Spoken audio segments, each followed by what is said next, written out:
verso de número 46 ao verso de número 54.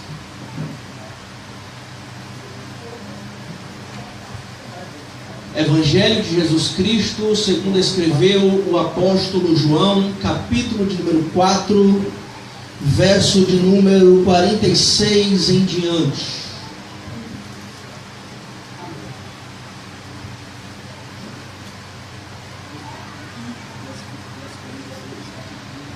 Quantos acharam? Digam amém. Amém.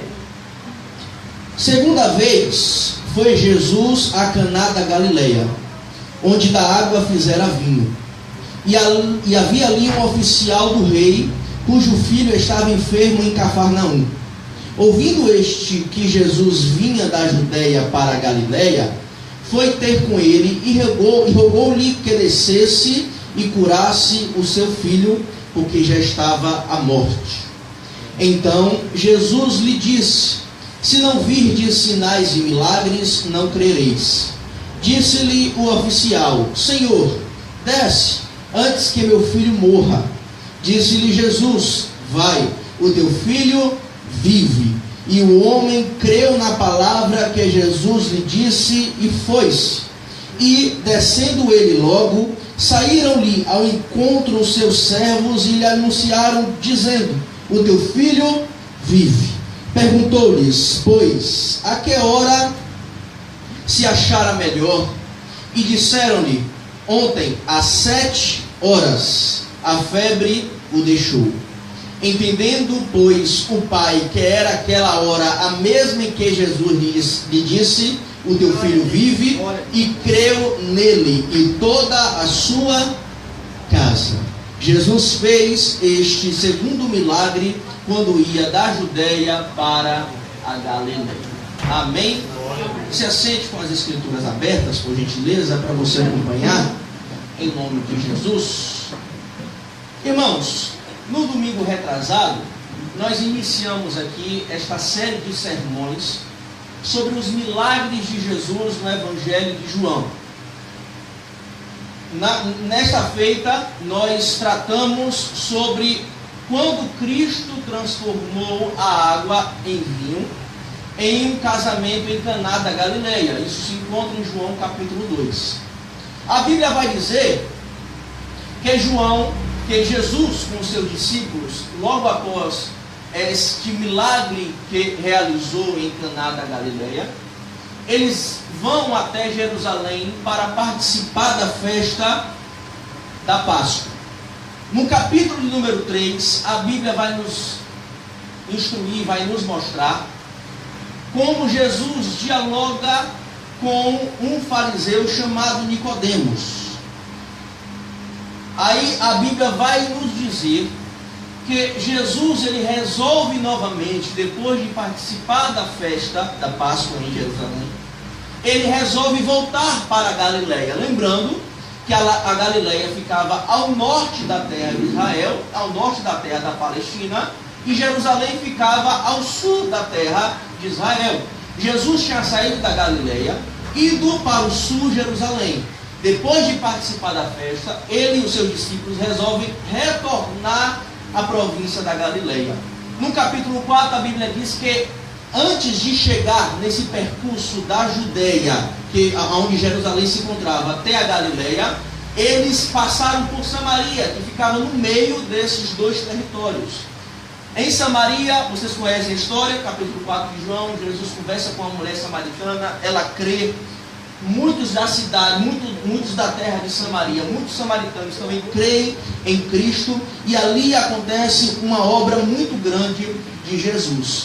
Jesus permanece 2 dias na terra de Samaria, verso 43 do capítulo 4.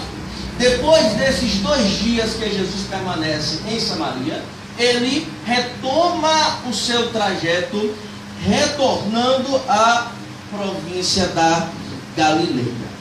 Amém? Só para a gente contextualizar, para a gente entrar na história.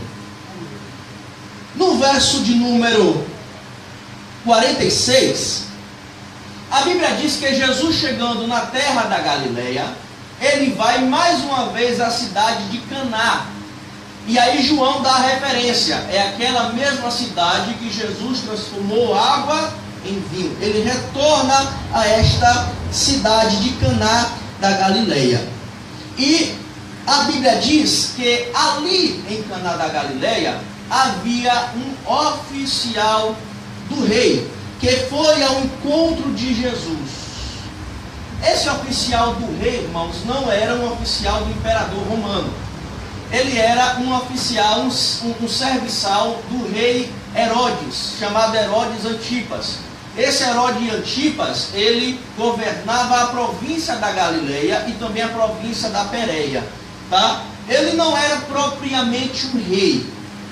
Os romanos deram esse título a Herodes, só que ele não era propriamente um rei. Ele era um governante que governava a região da Galileia, onde Jesus estava, e a região da Pérea, tá? Lembrando que Herodes não é um nome, Herodes é um título, tá? Esse Herodes aqui, chamado Herodes Antipas, ele era filho do Herodes o Grande, aquele que tentou matar Jesus quando este ainda era recém-nascido e lançou uma lei para que matasse todos os meninos. Então, este Herodes Antipas é filho deste chamado Herodes o Grande. E este oficial era um servo deste Herodes, fazia parte da nobreza, tinha um cargo social grande e de destaque. No verso de número 46, a Bíblia diz que na terra de Caná estava este oficial e o seu filho estava enfermo na cidade de Cafarnaum. A cidade de Cafarnaum ficava próximo da cidade de Caná. O que o oficial faz? O oficial morava em Cafarnaum. Ele sai de Cafarnaum, deixa o seu filho enfermo e vai até Caná da Galileia para rogar a Cristo para que ele curasse o seu filho, tá? Alguns estudiosos identificam este oficial como um homem chamado Cusa. Esse homem vai ser citado em Lucas 8:3. A sua mulher, chamada Joana, era uma das discípulas de Jesus, seguidora de Jesus, e também financiava o ministério de Jesus. E a Bíblia diz que essa mulher, chamada Joana, era esposa de Cusa, que era oficial, que era um servo também de Herodes. Então, alguns estudiosos associam este oficial com este homem chamado Cusa. Verso de número 47 e 48. Por que o oficial foi à terra de Caná? Porque ele ouviu que Jesus estava vindo da Judéia, retornando mais uma vez para a Galileia. Ora, quando Jesus transforma a água em vinho e opera este milagre espetacular, Jesus fica conhecido por toda a região da Galileia. O seu nome se espalha por toda a região. Quando o oficial fica sabendo que Jesus está vindo da Judéia, retornando mais uma vez para a Galileia, ele não pensa duas vezes. O seu filho está enfermo. Ele vai até a cidade de Caná para buscar o auxílio de Jesus. E a Bíblia diz, verso 47, que ele rogou a Jesus e pediu que descesse para curar o seu filho, porque ele já estava quase morrendo. Algumas lições a gente aprende aqui, irmãos, com este homem. Primeira, aquele homem ele não se importou com a sua posição social. Ele era um oficial, ele tinha um cargo de destaque, mas quando ele viu o seu filho à beira da morte, ele não se preocupa com o seu cargo. Ele vai ao encontro de Jesus para lhe rogar um milagre, para lhe rogar uma cura para o seu filho. E aqui nós aprendemos que diante de Cristo, as nossas credenciais, as nossas posições, os nossos status ficam de lado. Porque só Jesus detém todo o poder. Coisas que o nosso status, a nossa posição, o nosso cargo, o nosso dinheiro, tem coisas que não resolvem nada. Aquele oficial percebeu que o seu cargo, a sua posição, não ia salvar o seu filho. Então ele pensou: eu não me importo com a minha posição, eu vou ao encontro dele. Mas espera, ele é nazareno, uma cidadezinha, uma favela da Galileia, um filho de carpinteiro. Carpinteiro também não importa. Eu sou da nobreza, eu sou oficial do rei, mas essa minha posição não é capaz de curar o meu filho, por isso que eu vou atrás de Nazareno. E ele foi, irmãos. Irmãos, uma outra lição que a gente aprende aqui é que, a princípio, este oficial não cria em Cristo como Salvador. A princípio, este oficial cria em Jesus como milagreiro. Como é que eu sei disso? Porque, primeiro, ele já chegou pedindo a cura para o seu filho. E segundo, o verso de número 48, Jesus disse: se não virdes sinais e milagres, não crereis. Por quê? Porque aquele homem não foi atrás de Cristo porque cria que Cristo era o Messias, era o Salvador, era o ungido, o Filho de Deus. Ele foi porque sabia que Jesus tinha transformado água em vinho e sabia que Jesus era um milagreiro, que podia fazer coisas sobrenaturais. Irmãos, o que tem de crente que acha que Jesus é um gênio da lâmpada? Como assim? Não sei se vocês já viram alguns desenhos. Você tem uma lâmpada, uma garrafa, você esfrega, o gênio sai aquela fumacinha da lâmpada e ele fala: você tem 3 pedidos. Tem gente que acredita que Jesus é o gênio da lâmpada. Eu venho na igreja, esfrego a garrafa, Jesus sai, eu faço 3 pedidos e Jesus tem que fazer. Eu vou atrás de Jesus não porque eu creio e sinto que Ele é o Filho de Deus, que Ele é o Messias, que Ele é o Salvador, mas é porque fulano me disse que Jesus curou o filho dela, mas é porque fulano me disse que Jesus abriu uma porta na vida dela, mas é porque fulano me disse que Jesus é todo poderoso. Aí junta que algumas igrejas tendem a fazer trabalhos desse jeito. Venha para você ser rico, venha no culto da prosperidade, venha no culto do milagre. Aqui Jesus faz, aqui Jesus tem, é o gênio da lâmpada, esfrega a lâmpada que Jesus opera. Mas Jesus está te falando nesta noite que antes de você crer nele como aquele que faz milagre, creia que Ele é Cristo, creia que Ele é o Salvador da tua alma, creia que Ele é o Todo-Poderoso Deus Criador dos céus e da terra. E quando você crê nisto, automaticamente você vai crer também que Ele faz milagre, irmão. Glória a Deus, aleluia. Irmãos, no livro de João, capítulo 6, verso 26 e 27, Jesus, ele tinha o contexto: Jesus tinha acabado de multiplicar os pães. E a multidão, Jesus some da multidão, a multidão fica louca: cadê Jesus? E vai atrás de Jesus. Aí Jesus responde: na verdade, vos digo que me buscais, não pelos sinais que vistes, mas porque comestes do pão e vos saciastes. Trabalhai não pela comida que perece, mas pela comida que permanece para a vida eterna, a qual o Filho do Homem vos dará, porque a este o Pai Deus o selou.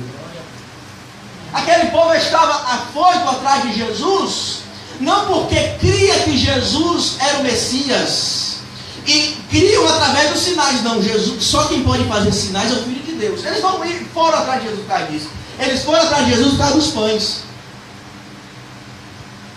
Jesus tinha saciado eles com os pães. Então quando eles se perderam, Jesus falou: não, cadê o padeiro? Cadê aquele que nos dá pão, que nos sacia? Irmãos, os sinais não resumem quem é Jesus. Os sinais apenas apontam para Ele. Quando você está em uma estrada, você está em busca de um restaurante para almoçar, e você encontra alguns sinais, algumas placas dizendo: restaurante a 200 metros. O que é o importante? O que é o objetivo? A placa ou o restaurante? Se fosse a placa, você parava na placa, pronto, resolveu o seu problema. Mas porque você continua Porque não é a placa que você está atrás, ela é apenas um sinal que aponta o que você quer.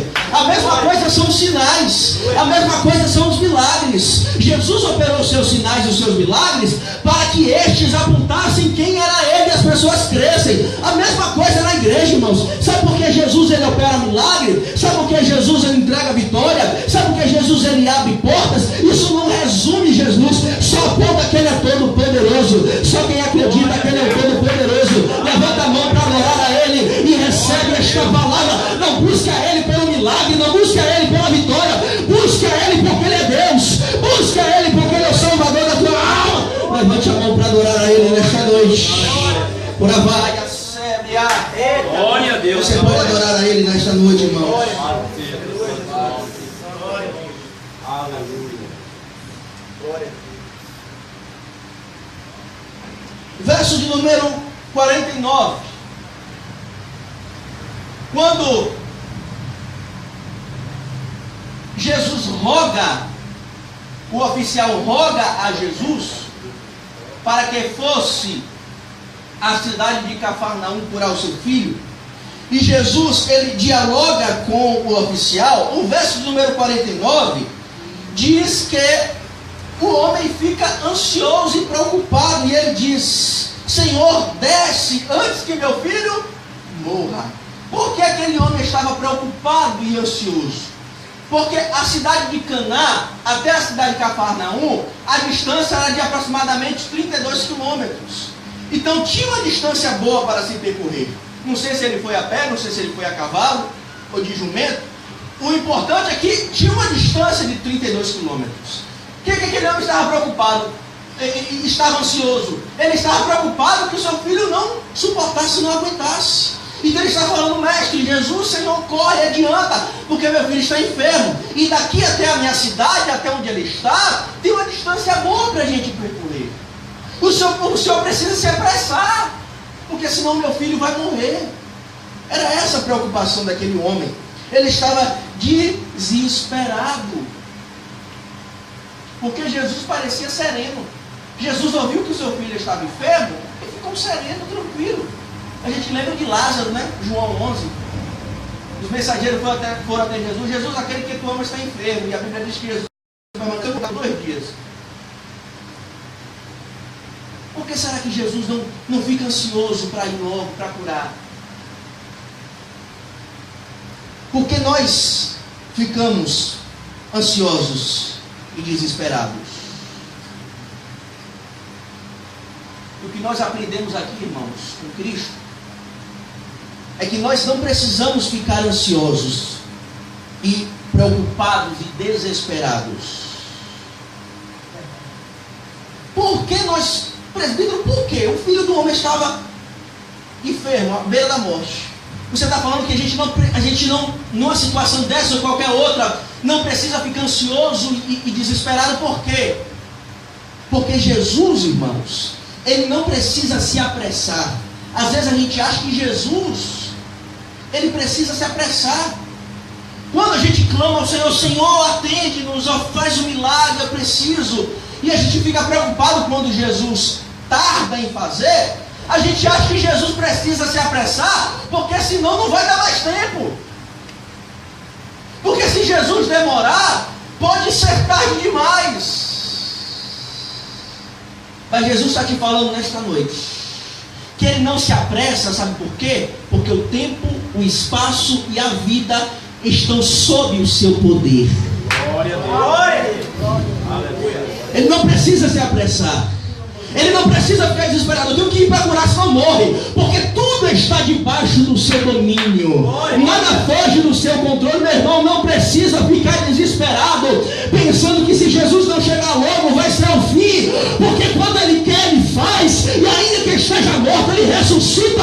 Porque sob o seu poder está o tempo, está o espaço, está a vida, está a tua trajetória. Você acredita nisso? Levanta a mão para adorar a ele. Levanta a mão para adorar. Lança sobre o Senhor toda a tua ansiedade, porque ele tem cuidado de vós. Glória a Deus. Oh, bendito seja o nome do Senhor. Aleluia. Glória a Deus. Ele não precisa se apressar, irmãos. Às vezes a gente acha que sim, Jesus, adianta, corre. senão vai ser o fim. Jesus está dizendo: nada foge do meu controle. Ainda que esteja parecendo que foge do meu controle, nada foge. Aquele que está sentado no alto e sublime trono, onde Isaías viu, Isaías 6, ele jamais desocupa o seu trono. Ele jamais desocupa o seu trono. Ele está no governo e ele governa para todo sempre. Nada foge do controle dele. Tudo que acontece, irmãos, está debaixo do controle dele. Até as dificuldades, até as lutas, até as coisas ruins estão debaixo do seu controle e nada foge do seu poder, do seu domínio. É por isso que ele não fica desesperado. É por isso que ele não se apressa, porque todas as coisas estão subjugadas pelo seu poder, irmão. Glória a Deus. Você acredita nisso? Diga amém. Amém. Glória a Deus.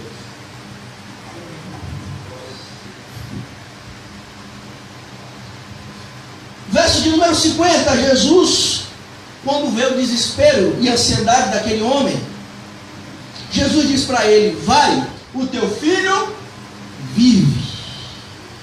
E o que é mais lindo, a Bíblia diz: e o homem creu na palavra de Jesus e se foi. Ele estava ansioso, ele estava desesperado.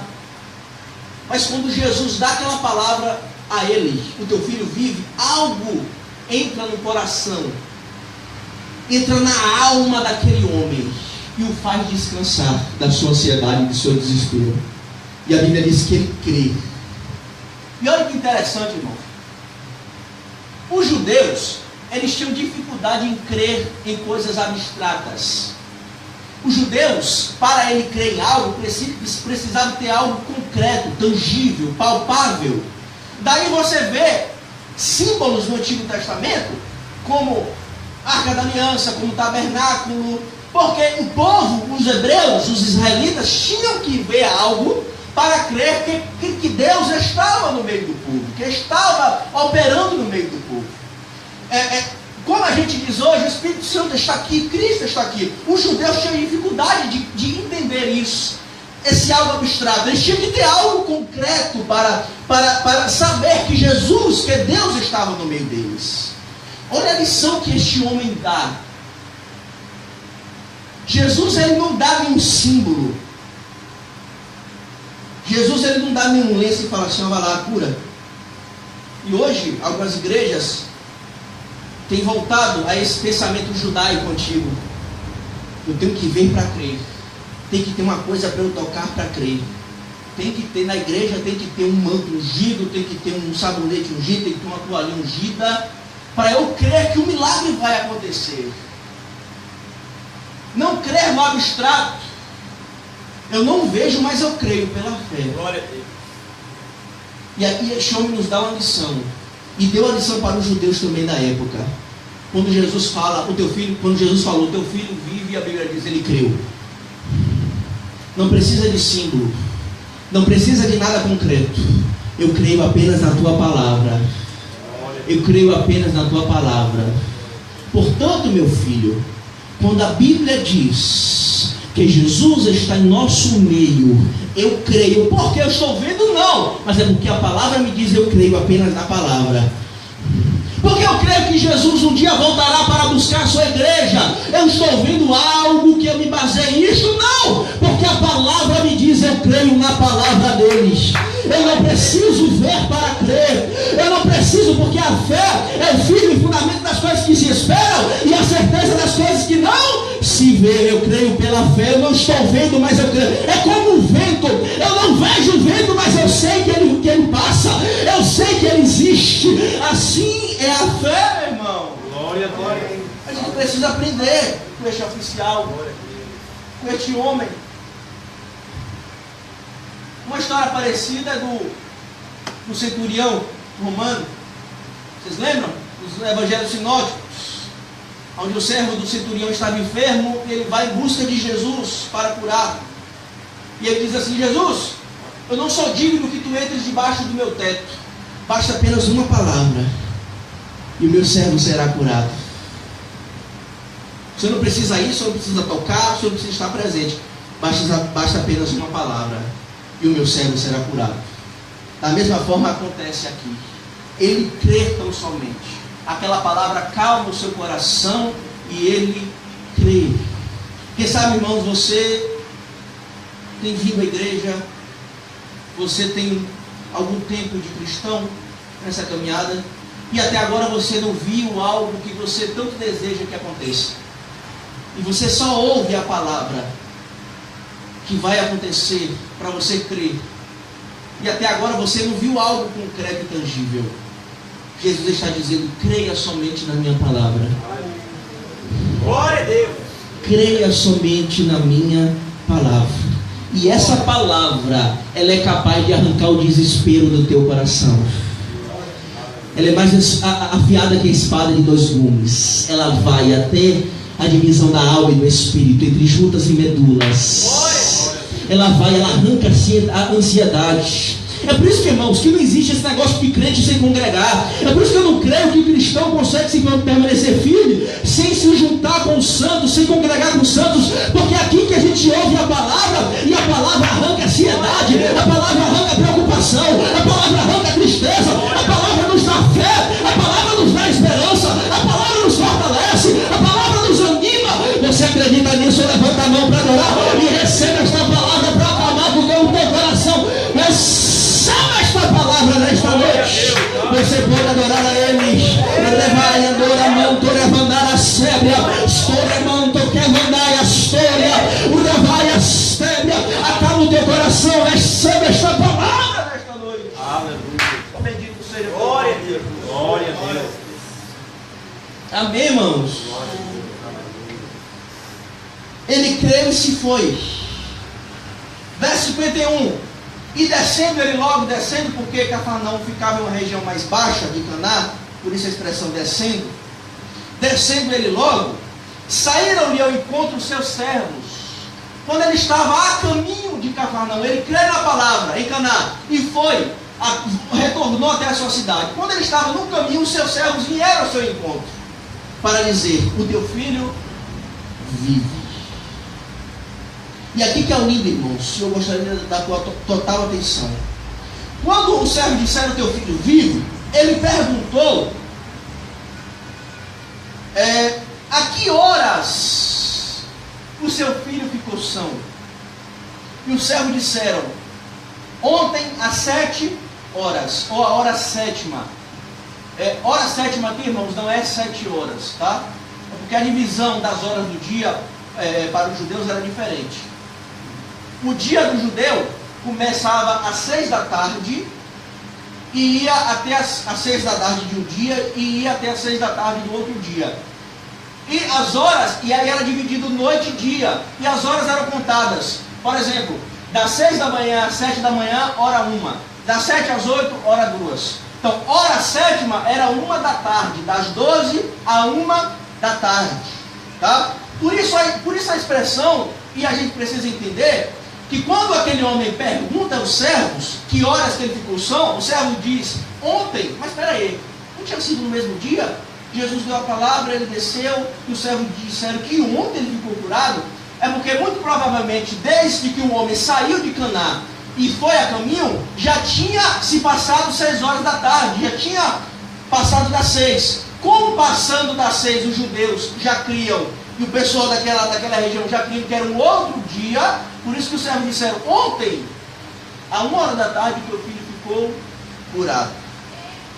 Mas olha o que é interessante, irmãos.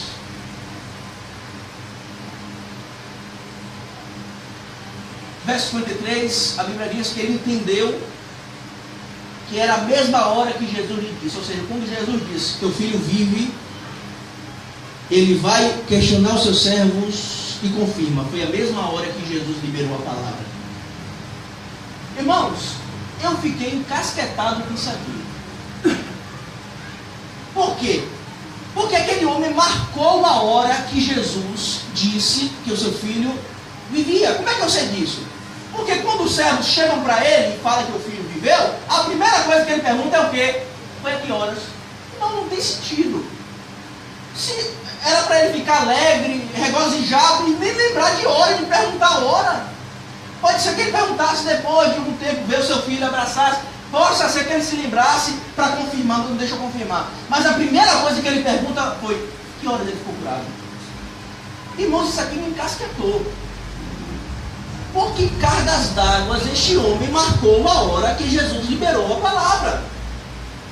Né? Ele olhou quando Jesus falou: teu filho vive. Ele olhou para o seu Rolex, falou: 1 da tarde. Cadê, irmãos? Nessa época não existia relógio mecânico, eles se baseavam pelo sol para ser bom horário. Ele, na hora que Jesus fala: teu filho vive, ele olha para o sol e fala: é 1 da tarde. Ele marca o horário na sua mente. Quando o seu servo diz que ele estava vivo, seu filho, ele vai tirar para um dos 9. Que horas foi? E confirma: não, foi a mesma hora. E eu fiquei me perguntando: por que esse homem marcou essa hora? Por que será que isso me marcou o momento que Jesus liberou a palavra? E eu entendi, irmãos, que nós só marcamos a hora naquilo que nós achamos que é importante. Nós só marcamos o momento daquilo que nós temos como importante. É por isso que o momento da minha conversão e do meu batismo eu não esqueço. E olha que eu sou muito para gravar data. Eu não me esqueço que em 10 de janeiro de 2010 eu me converti e em 4 de abril de 2010 eu me batizei. Por quê? Porque isso foi importante. Vocês estão entendendo? Nós só marcamos um momento daquilo que nós temos como importante.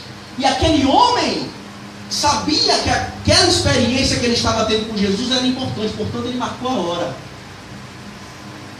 Por isso que ele marcou o momento. E aí fica uma pergunta para nós desta noite: será que nós priorizamos e valorizamos as experiências que nós temos com Cristo? Será que nós temos isso como prioridade? Será que nós temos isso como primazia em nossas vidas? As nossas experiências que nós temos com Cristo? Porque nós só nos lembramos e marcamos aquilo que é importante. O que tem de gente que não lembra mais o que Jesus fez. O que tem de gente que não lembra mais das suas experiências com Cristo. Está no automático, é um crente no automático. Ele ora pelo automático, ele lê a Bíblia pelo automático, ele vem à igreja pelo automático. Não valoriza, não prioriza as suas experiências. Se esquece do que Jesus já fez na vida dele. Se esquece das suas experiências. Não tem como mais primazia o buscar a Jesus, o buscar a sua face, o buscar as experiências com ele. E Jesus está te falando nesta noite para você retornar e saber o que é primazia na tua vida, o que é importante, o que é prioridade, irmãos. Você precisa saber o que é prioridade em tua vida. A gente prioriza tantas coisas. A gente prioriza tantas coisas. Trabalho, estudos são importantes, lógico que são. Não estou descartando. E as nossas experiências com Cristo, não está bom, o que eu experimentei de Cristo já está bom demais. Não está bom não, irmãos. Ele é uma fonte inesgotável. Não foi o que ele disse para a mulher samaritana? Quem beber dessa água que eu lhe der, fluirão rios de águas vivas dentro de si.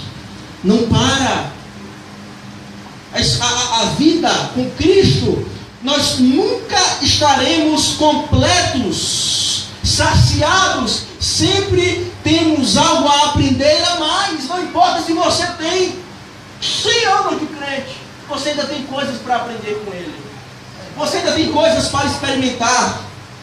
Mas se você não prioriza mais, se você não tem isso como primazia, como o foco da tua vida, a tua vida tem que ser cristocêntrica. O centro da tua vida tem que ser Cristo, irmãos. As tuas experiências com Cristo, é o trabalho, é o estudo, é o viver em família, mas o centro de tudo isto é Cristo, a minha vida com Cristo, o meu relacionamento com Ele, irmão. Eu não posso abrir mão disto.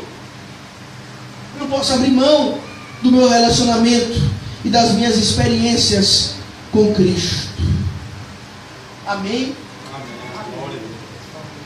E a Bíblia diz que quando aquele homem entende e o seu filho ficou curado. Quando Jesus liberou a palavra de vitória, de milagre, a Bíblia diz que ele crê e toda a sua família também crê. Aqui sim, até então ele crê em Jesus como um milagreiro. Mas quando ele confirma, não, foi aquela mesma hora, ele pensou, eu subentendo aqui, não é possível. Ninguém é capaz de fazer isto. É aquela pergunta dos discípulos, quando Jesus acalma o mar e o vento. Quem é este que até o vento e o mar lhe obedecem?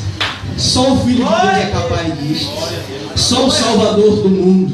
E a partir do momento aquele homem e a sua casa creu em Cristo.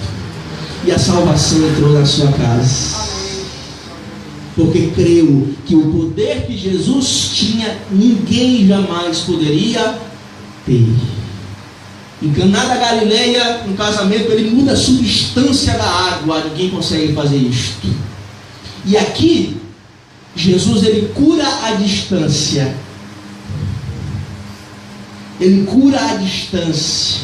O médico, para curar, quem sabe, para ver se poderia curar e conseguia, tinha que ir até o paciente, tratar o paciente, medicar o paciente. Jesus a 30 quilômetros só libera uma palavra: teu filho vive. Glória a Deus. Teu filho está vivo. Glória a Deus. Quem é este? Senão o Filho de Deus, senão Todo-Poderoso, senão Deus maravilhoso, Conselheiro, Pai da eternidade, Príncipe da paz, senão Alfa, o Ômega, o princípio e o fim, o primogênito dos mortos, o Verbo de Deus, a raiz de Davi, aquele que era, aquele que é e aquele que há de vir, aquele que está sentado sobre o trono, irmãos.